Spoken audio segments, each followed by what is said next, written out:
Det vi laver er faktisk overhovedet ikke svært. Det er simpelthen et spørgsmål om at sætte de rigtige idéer og de rigtige teknologier sammen. Og alle de her puslespilsbrikker, der er vi bare de første, der har sat det sammen. Og har haft evnerne til at sætte det sammen.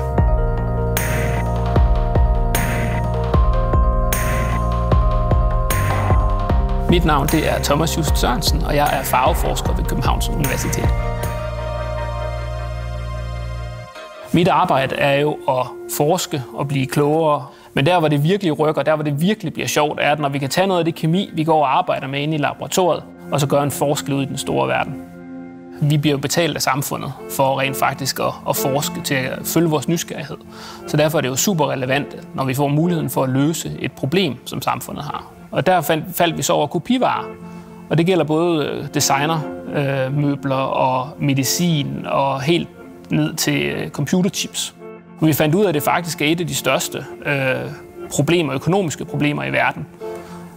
Organiseret kriminalitet tjener rigtig mange penge på at sælge og formidle kopivarer. Der er mennesker i den tredje verden, der dør, fordi de får falsk medicin. Så derfor så synes vi, det er super relevant at lave en teknologi, der alene ved hjælp af en smartphone, som en stor del af verdens befolkning har, kan dokumentere, bevise, hvorvidt medicinen, du har købt, er rigtig, og hvorvidt du rent faktisk får de sko, du har betalt for.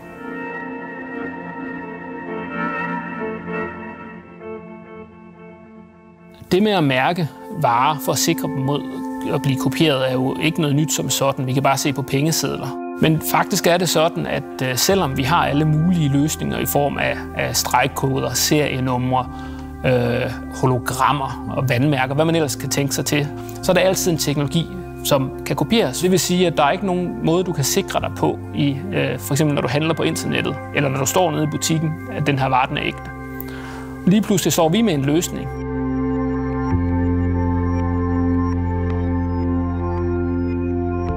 Så det vi gør, det er, at vi tager et pulver med noget sand, som vi indfarver med 3 forskellige sjældne jordarter. Så blander vi dem med en polymer, altså en plastik, der er i opløsning. Vi bruger for eksempel polyvinylalkohol, som er det, vi laver kontaktlinser af. Og så har vi en blæk, og den blæk, den printer vi på et stykke papir, og så har vi vores unikke kode. Så ligesom at der bliver printet en ko på forsiden af mælkekartonen, jamen så kommer der et lille bitte mærke med de samme type pigmenter, som bliver brugt til at printe koen. Derfor koster det ikke noget for producenten at gøre det. Kobler vi det sammen med en app på en cellphone eller en smartphone, så kan vi simpelthen bruge en database til at registrere mønstrene, og så ved vi, at det mønster har vi sat på et bestemt produkt, og så følger vi det hele vejen igennem, helt hen til forbrugeren, som selv kan bruge sin smartphone. Når du står nede ved vinflasken på hylden, tager du din telefon op, tjekker, er den ægte eller ej.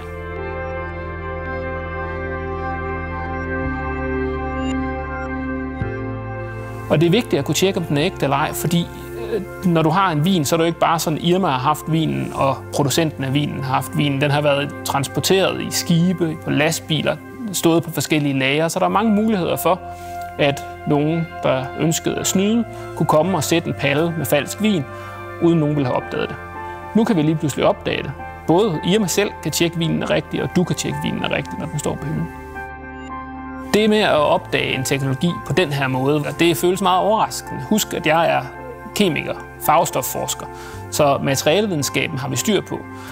Når vi kommer et lag ovenpå, og et lag ovenpå, og et lag ovenpå igen, så er det jo sjovt, og det er udfordrende, fordi det er nyt for os.